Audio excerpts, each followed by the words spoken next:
This week we have the start of Seachtain Gaeilge. Seachtain Gaeilge.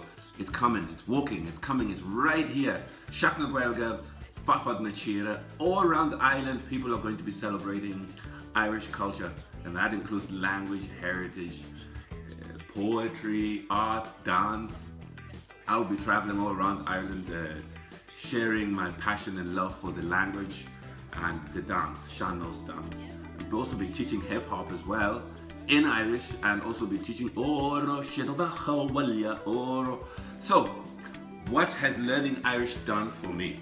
Well, you know, because I'm an artist and because I'm creative, I've thought about Irish in a whole lot different way, a whole lot differently from what most of the average Irish person would think.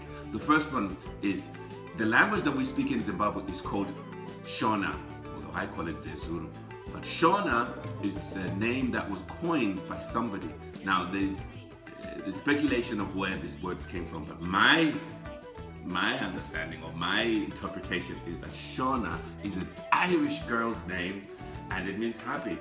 And if you meet Shona people, they are always happy. Zulu, they're always happy. Even when they're suffering, they're smiling.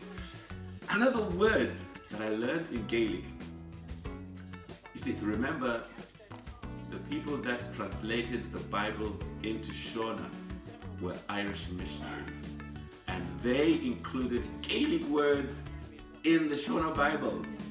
And I could tell you one word, for example, gera, which means to cut. Shona, we didn't have words like that. If you want to say cut, you say kucheka. Gera is one of those words that Shona borrowed from Gaelic, because the Gaelic missionaries translated the Bible. Another word which I constantly express is Gia, which means God. Gia. Like the Rastafarians, Gia. And you know, Gia is Zeus, and the word Zeus, Greek, you know, those two ancient languages, Greek and Gaelic. And if you put the two, double veneration, Jesus.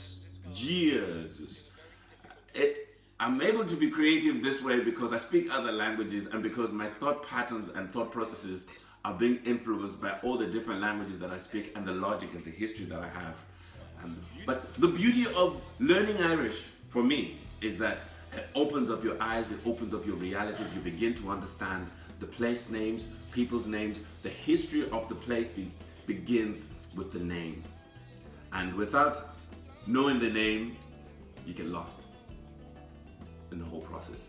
But anyway, this week, Talaan, I'll be going around, traveling, meeting different people, and sharing my love for Gaelic. So if you want to enjoy some of the dance music or singing,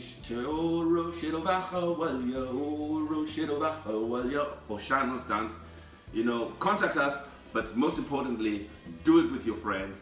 Enjoy Seachtain Gaeilge. Fiha 2020.